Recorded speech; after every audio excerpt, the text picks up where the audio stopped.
बाप की पगड़ी बचाने के लिए शादी के लिए तैयार हो गई। निकाह का दिन था। लड़की ने अपने उस लड़के को कॉल की जिससे वो मोहब्बत करती थी और उसे कहा कि शादी में ज़रूर आना।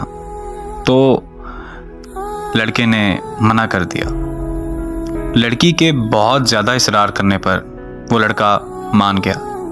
जब निकाह का दिन था और निकाह का वक्त हुआ तो वो लड़का लड़की के सामने खड़ा था। वो लड़का उस लड़की की दी हुई अंगूठी पहन कर आया था जो कभी उस लड़की ने उस लड़के को दी थी।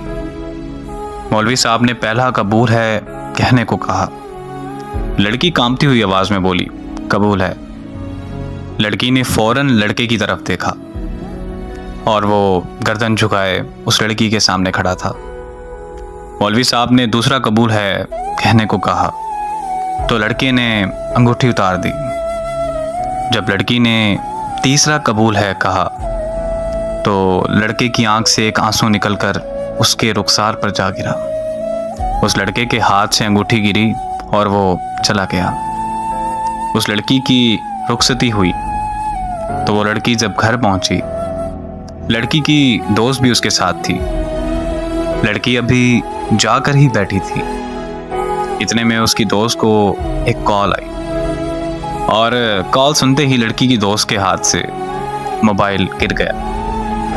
लड़की के इसरार करने पर लड़की की दोस्त ने उसे बताया कि शादी हाल से जाते वक्त उस लड़के का एक्सीडेंट हो गया और वो वहीं मौके पर मर गया। ये अल्फाज सुनने ही थे कि लड़की के पांव तले ज़मीन निकल गई, मानो जैसे लड़की पर आसमान आ गिरा हो। वो लड़की अपने होश गंवा बैठी थी। अचानक लड़की को फूट फूट कर रोते हुए याद आया कि उस लड़के ने उस लड़की से कहा था कि अगर तो मैं तुम्हारे निकाह पर आया तो मैं मर जाऊंगा, और लड़की के इसरार करने पर ही वो आया था। लड़की और फूट फूट कर रोने लगी कि मेरे कहने पर वो आया था।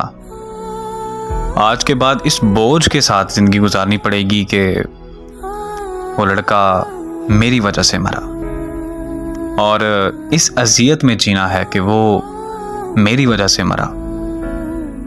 मर्द मर तो जाता है लेकिन वो अपनी पहली मोहब्बत को कभी नहीं भूलता।